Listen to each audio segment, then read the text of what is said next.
HighBridge, a division of Recorded Books, presents The Year of Our Lord, 1943, Christian Humanism in an Age of Crisis, by Alan Jacobs.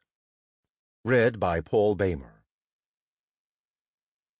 I have suggested that the cultural health of Europe, including the cultural health of its component parts, is incompatible with extreme forms of both nationalism and internationalism.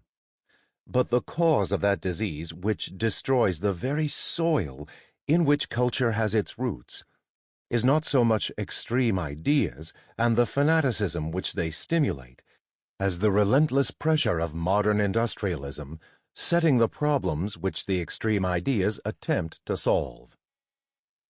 Not least of the effects of industrialism is that we become mechanized in mind, and consequently attempt to provide solutions in terms of engineering for problems which are essentially problems of life. T.S. Eliot, 1944. To all of us, I believe, in the middle of the 20th century, the Roman Empire is like a mirror in which we see reflected the brutal, vulgar, powerful yet despairing image of our technological civilization, an imperium which now covers the entire globe, for all nations, capitalist, socialist, and communist, are united in their worship of mass, technique, and temporal power. What fascinates and terrifies us about the Roman Empire is not that it finally went smash, but that it managed to last for 4 centuries without creativity, warmth, or hope. W. H. Auden, 1952. Preface. The Casablanca Conference. On January 14, 1943, most of the leaders of the Allied nations met at Casablanca to determine a strategy for the remainder of the war. President Roosevelt and Prime Minister Churchill attended, along with leaders of the Free French and many military officers. Stalin, occupied with the presence of the Wehrmacht in his country and especially with the siege of Stalingrad, declined to participate. When the parties arrived, they expected to plan a multi-front invasion of the continent that would drive the Germans back into their own country. After debate, they decided to postpone the vast project of sending armies across the English Channel. That would not happen for more than a year, but they agreed to a full-scale assault on Italy. Still more ominously, they began to plan the strategic bombing of Germany, and even before the conference had ended, the combined chiefs of staff composed a directive to their generals that began with a blunt order. Your primary objective will be the progressive destruction and dislocation of the German military, industrial, and economic system, and the undermining of the morale of the German people to a point where their capacity for armed resistance is fatally weakened. Such a comprehensive program could only be articulated by leaders certain of their ultimate victory. The key underlying assumption of this memorandum, entitled The Bomber Offensive from the United Kingdom, was that the Luftwaffe was incapable of offering serious resistance to the bombing campaign. This did not prove to be true. Of course, the congenitally optimistic Churchill had possessed such confidence since December 1941, when an aide came into his office to say that, after the attack on Pearl Harbor, Germany had declared war on the United States. Churchill blandly replied, "So we have won after all." But now, more than a year later, all parties involved agreed that the tide had turned, that the era of the unstoppable blitzkrieg was over, and that Germany would hereafter be on the defensive. The tone of the leaders' public pronouncements changed accordingly. Whereas earlier in the conflict their emphasis had been on the need for fortitude and hard work, now Roosevelt, in reporting to the American people on Casablanca, spoke of inevitable disaster for the Axis powers, and not just for the Germans. "There are many roads which lead right to Tokyo," he said. "We shall neglect none of them." Most telling of all was Roosevelt's insistence that official statements from the conference include the proclamation that the Allies demanded nothing less than the unconditional surrender of the Axis powers and would not end the war on any other terms. One result of this newly absolute confidence, the Allied leaders had of course long prophesied victory, but not in such uncompromising terms, was that, on the home front, thoughts began to turn to life after war. What kind of world would be left to us when the Axis powers had suffered that inevitable disaster? There would be much remaking and reshaping to do. Who would do it, and what principles would govern them? Such thoughts were on the minds of many, and some of the more ambitious and provocative ideas emerged from a small group of Christian intellectuals. This was a time, it seems so long ago now, a very different age, and one that is unlikely to return, when prominent Christian thinkers in the West believed that they had a responsibility to set a direction not just for churches, but for the whole of society. And stranger still, in that time, many of their fellow citizens were willing to grant them that authority, or at least to listen when they asserted it. Boswell tells us that Dr. Johnson once said, "Depend upon it, sir, when a man knows he is to be hanged in a fortnight, it concentrates his mind wonderfully." Throughout the world, a similar concentrating of minds had been intensifying for some years, beginning no later than Hitler's rise to power in 1933. But it was in early 1943 that this intensification of focus produced some especially remarkable work. In the months following the Casablanca Conference, Christianity and Crisis, the magazine founded in 1941 by Reinhold Niebuhr and his colleagues at Union Seminary, published a series of articles endorsing and explaining a document called 6 Pillars of Peace. The document itself had been produced by an organization called the Federal Council of Churches Commission on a Just and Durable Peace, chaired by John Foster Dulles, then the chief foreign policy advisor to Republican presidential candidate Thomas E. Dewey.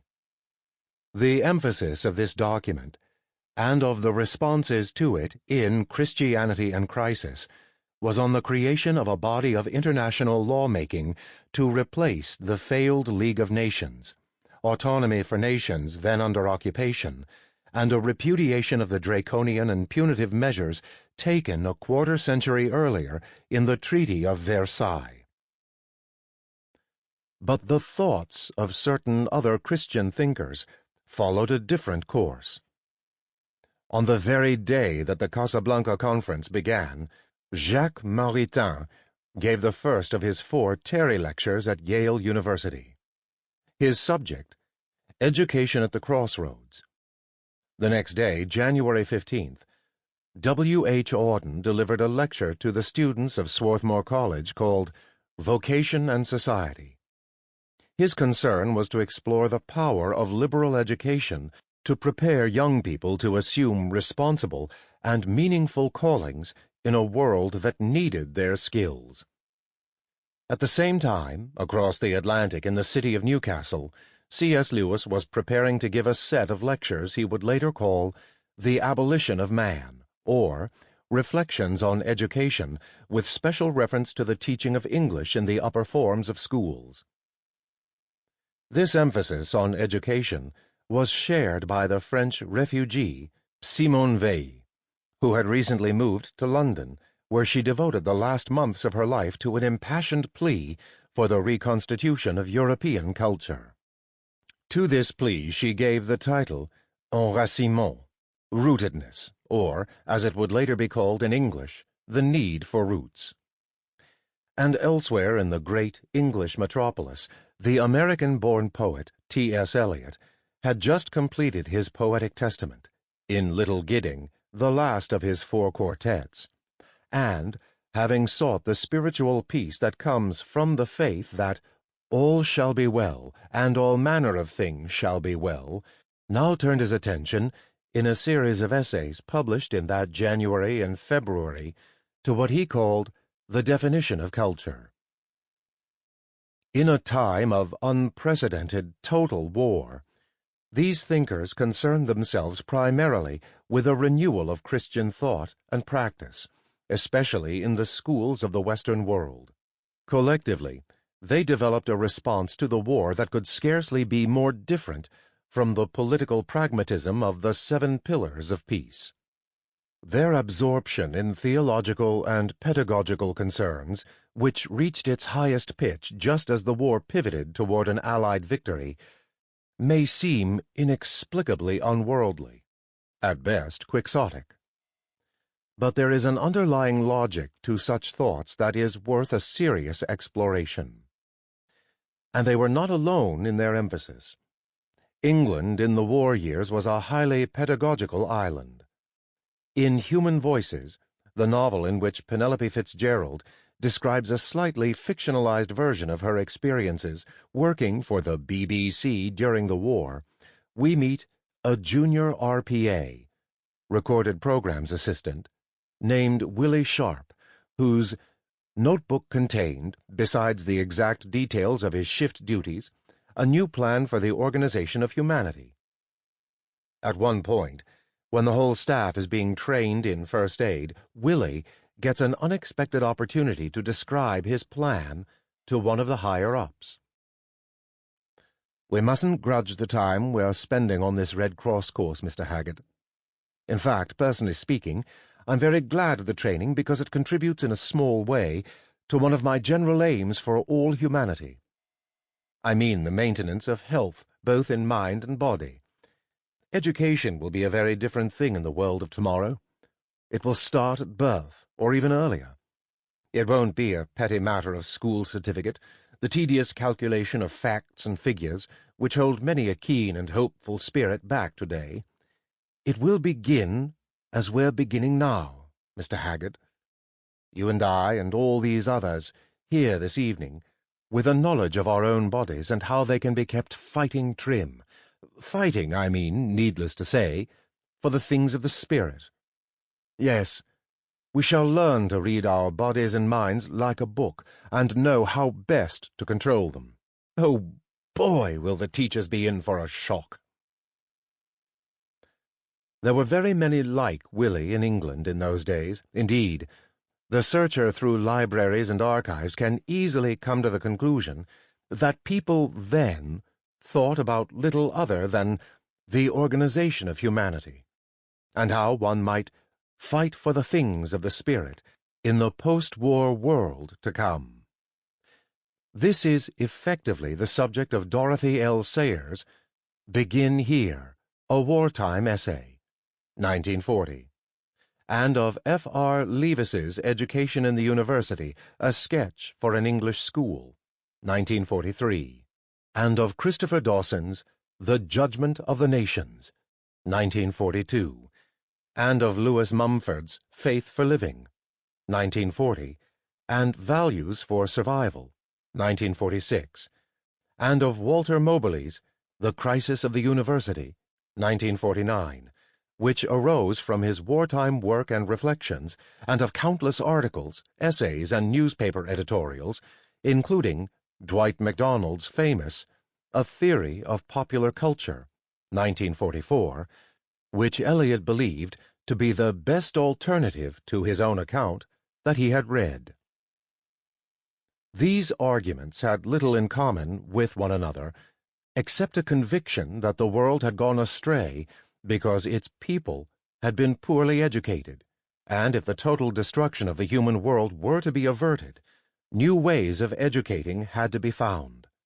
Even a treatise on political, economic, and social polity like Friedrich Hayek's, later to be famous libertarian manifesto, The Road to Serfdom, 1944, took the fact of such miseducation and its influence on the unpopularity of his ideas for granted, as did, from the other end of the political spectrum, Horkheimer and Adorno's Dialectic of Enlightenment, written in Los Angeles between 1942 and 1944.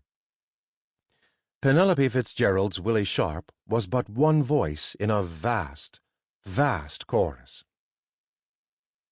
In Britain, with its tradition of national education policy, this impulse was seen in what the social historian David Kynaston has called a flurry of wartime action featuring three main elements: the Norwood Report of 1943, which examined what should be emphasized in the curriculum of secondary schools; the Butler Act of 1944, which vastly expanded access to free secondary education; and, from the same year, the Fleming Report on the public schools.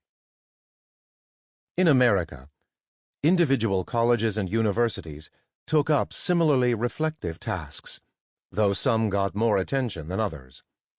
The most talked about was Harvard College's so-called Red Book of 1945, a report made by a faculty committee to the university's president, James Bryant Conant.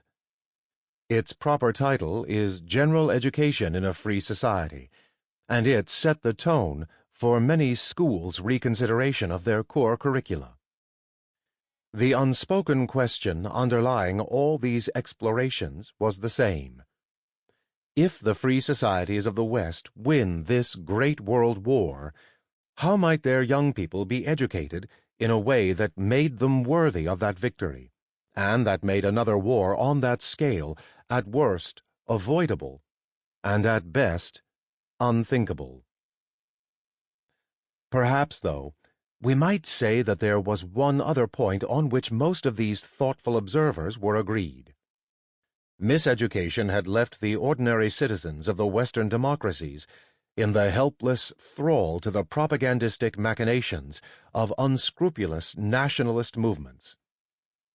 In 1941, George Orwell had insisted, "One cannot see the modern world as it is unless one recognizes the overwhelming strength of patriotism, national loyalty. Christianity and international socialism are as weak as straw in comparison with it." Indeed, Hitler and Mussolini rose to power in their own countries very largely because they could grasp this fact, and their opponents could not. The thinkers whose ideas I will describe in this book agreed with Orwell on these points, but did not think he had described inevitable realities, but rather contingent and, to some degree, reversible ones. They thought it possible, and necessary, to restore Christianity to a central, if not the dominant, role in the shaping of Western societies. Why they thought this was necessary, how they planned to achieve it, and what particular visions of Christianity moved them, are the chief topics of this book. During the war years, these figures were quite astonishingly prolific. The various challenges of wartime life seemed to have acted as a profound stimulant on all of them. In the last 6 months of her life, they wrote the equivalent of 2 substantial books. Indeed, the intensity with which she pursued her ideas surely contributed to the pleurisy that killed her. Lewis gave several series of broadcast talks to the BBC, lectured to Christian groups throughout Britain, published books of Christian apologetics, theological fantasy, science fiction, and literary criticism, all while continuing his lectures and tutorials at Oxford and faithfully answering letters from readers and listeners.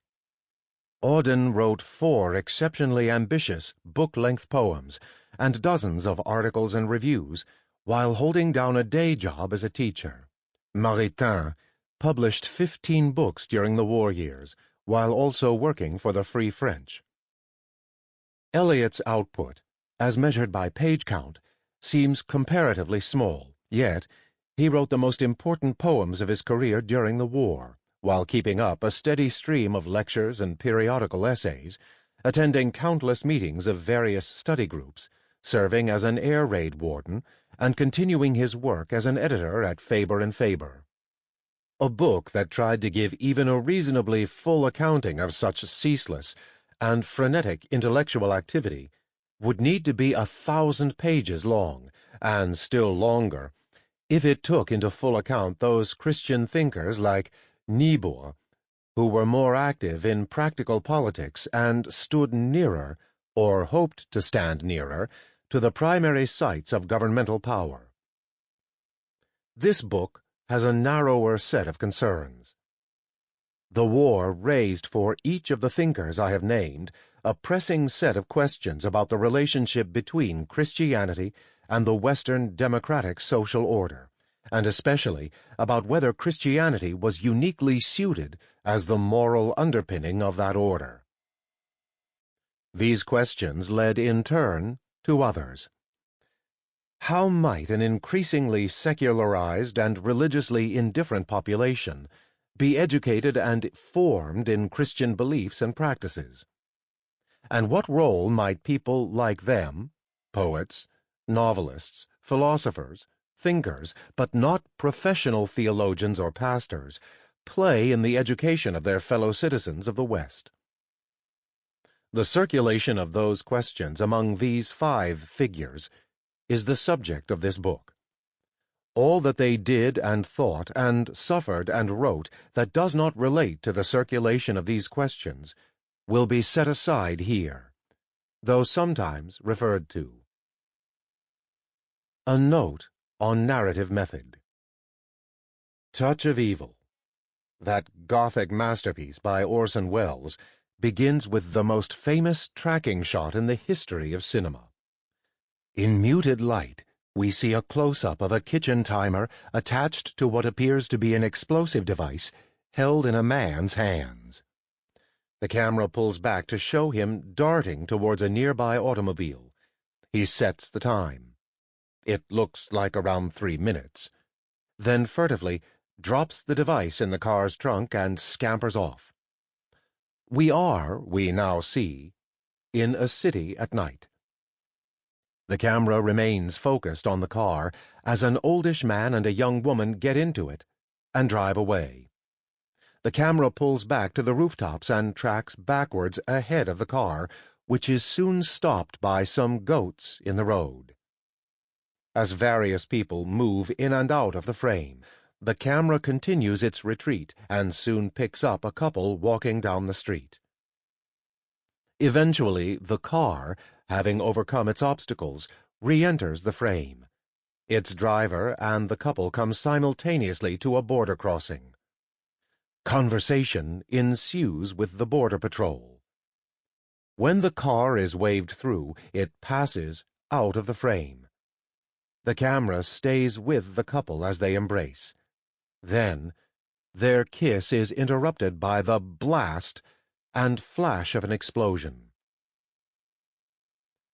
I have imitated Wells in this book. A chapter or section begins with one figure, whose ideas and writings are explored. Then, at a point when those ideas intersect, thematically and roughly temporally, with those of another figure, the focus shifts. We remain with that thinker for a while, then link to a third. Eventually, the one with which we began rejoins the scene.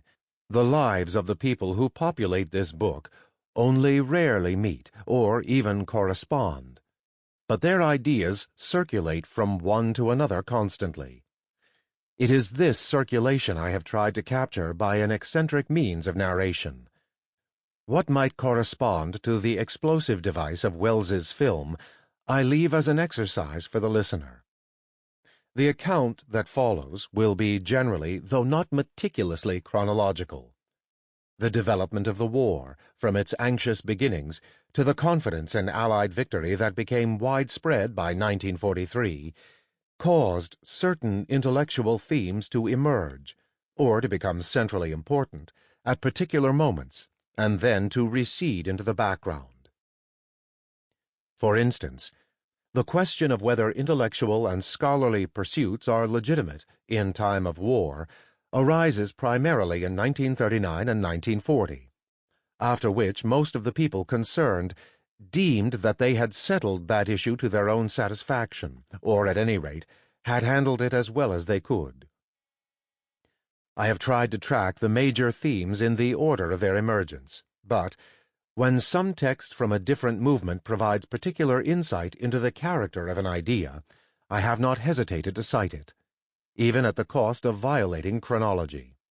The first two chapters provide the intellectual background to what follows by describing both the debates that raged, and raged is often just the right term, in the years leading up to the war, and the elements of the history of Christian thought that my protagonists believed particularly germane to the challenges of their movement. The third chapter describes the attempts by these figures to adapt to the exigencies of thinking, and exhorting people to think in the midst of worldwide war. The fourth and fifth chapters outline their diagnosis of and responses to the principalities and powers that, as the war extended its reach and grew more obviously horrific, they came to believe were dominating their historical moment. After a brief interlude that serves to remind us that other modes of Christian thought and practice, some chosen, some imposed, were possible valid responses to a world at war, the sixth chapter describes the ideas that consolidated themselves in the climactic year, 1943. That chapter is therefore the pinnacle of the narrative, and the one that follows describes the diminished urgency, the abating of intellectual intensity, the shifting into a more meditative and less hortatory mode that characterized all these thinkers, those who survived, in the last year of the war. And finally, the afterword looks at a certain younger figure who took up the torch my protagonists had laid down, or perhaps it would be better to say, declined to take up that torch, preferring instead one with the power to illuminate a very different segment of the cultural spectrum. Dramatis Personae, September 1st, 1939.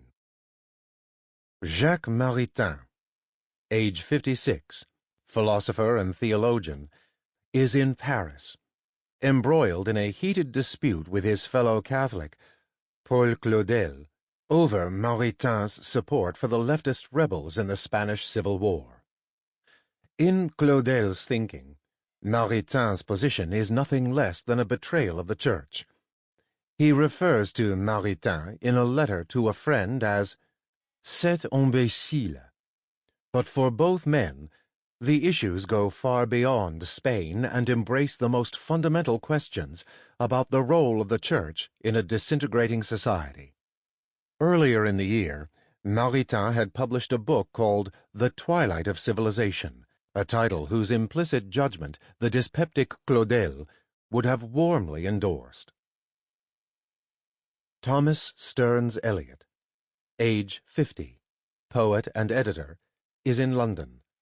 He continues his work for the publisher Faber & Faber. He signs up to serve as an air raid warden in Kensington, where he has a flat. To the book he had recently completed, The Idea of a Christian Society, he writes a postscript. September 6th, 1939.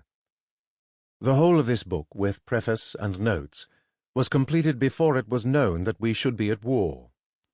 But the possibility of war, which has now been realized, was always present in my mind, and the only additional observations which I feel called upon to make are these.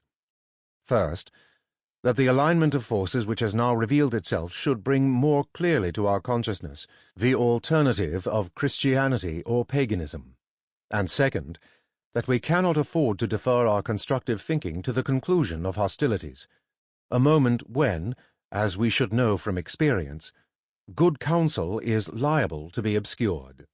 A few weeks earlier, The poet, George Barker, had visited Eliot at his Faber office. The poet had stared out the window for a time, and then said in a quiet voice, "Sample complete. Ready to continue?"